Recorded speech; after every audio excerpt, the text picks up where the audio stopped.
उमर जब मिंबर पे खड़े हुए और नई कमीज पहनकर खुतबा देने लगे तो एक नौजवान उठा और कहने लगा, उमर खुतबा देना बंद कर, तकरीर करना बंद कर, खुतबा नहीं देने दूंगा। हजरत उमर ने कहा, क्यों, वजह क्या है?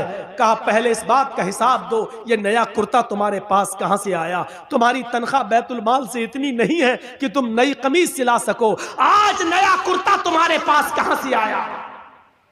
हजरत उमर कहने लगे कि इसकी सफाई मेरा बेटा देगा।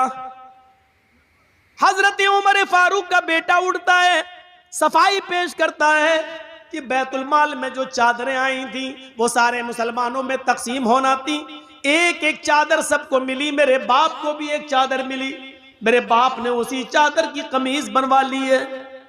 नौजवान खड़ा होता और कहता, अमीरुल मोमिनीन, एक एक चादर सबको मिली थी, मुझे भी मिली थी। मैं दर्जी के पास गया था, टेलर के पास गया था, मैंने अपना माप दिया, उस चादर में मेरी कमीज नहीं बनी। तुम तो हमसे ज्यादा लंबे हो, हमसे ज्यादा चौड़े हो, हमसे ज्यादा लंबे चौड़े हो और मोटे तंदुरुस्त भी हो, फिर तुम्हारी एक चादर में कमीज कैसे बन गई? उनके बेटे ने खड़े होकर जवाब दिया, नौजवान, एक चादर मुझे भी मिली थी, सबको एक एक चादर मिली थी, मेरे बाप को भी मिली, मुझे भी मिली, सबको एक एक मिली तो उसमें मुझे भी मिली। मेरे बाप की अपनी चादर में जब कमीज नहीं बनी तो मैंने अपनी चादर भी अपने बाप को दे दी। मेरी और अपनी दोनों कमीजें मिलाकर मेरे बाप ने दोनों चादरें मिलाकर कमीज बना ली। नौजवान कहने लगा, बैठ गया, अमीरुल मोमिनीन, अब मुझे इत्मीनान हो गया, अब मैं सेटिस्फाई हो गया, अब आप खुतबा दीजिए।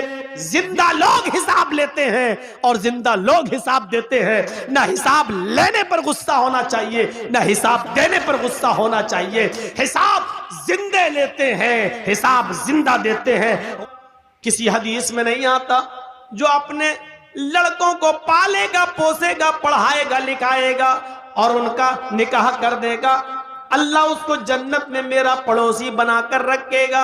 ये कहीं नहीं कहा तो अल्लाह के नबी ने क्या कहा? जिन लड़कियों को जिंदा दफन कर दिया जाता था, 4-4 साल पाल पोस कर जिनको पकड़कर दफन कर दिया जाता था, नबी अकरम सल्लल्लाहु अलैहि वसल्लम उन लड़कियों को इज्जत देते हैं जिस बाप की 3 बेटियां होंगी और जिसने उनको पाला होगा, बड़ा किया होगा, उनको पढ़ाया होगा, उनको अच्छा अदब सिखलाया होगा। अल्लाह के नबी फरमाते हैं, ये तीनों बच्चियां, फिर उसने जिनकी शादी कर दी होगी, उन बच्चियों का निकाह कर दिया होगा, उनका घर बसा दिया होगा, उनको दीनदार लड़कों के निकाह में दे दिया होगा। कयामत के दिन ये बच्चियों का बाप इन 3 लड़कियों की शादी कराने वाला कयामत के दिन मेरा पड़ोसी बनकर रहेगा। फिर आपने फरमाया, जिसकी 2 बेटियां हैं, 2 बेटियों को पढ़ाने और लिखाने वाला भी कयामत के दिन मेरा पड़ोसी बनकर रहेगा।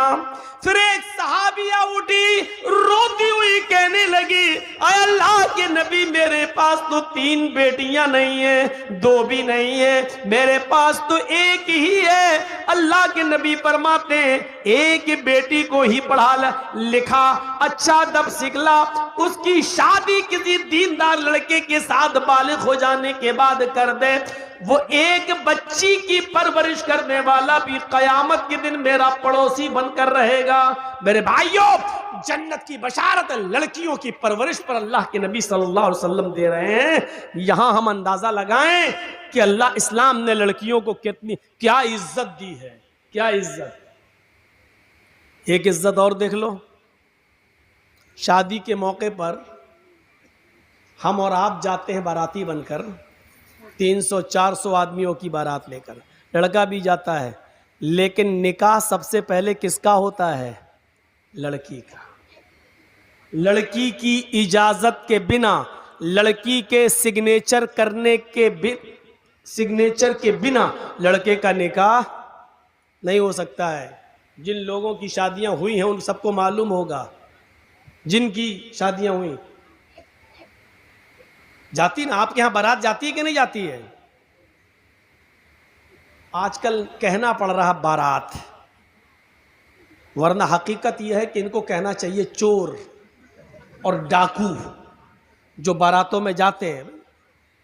हकीकत है, ये लड़की वाले के यहाँ जाते हैं।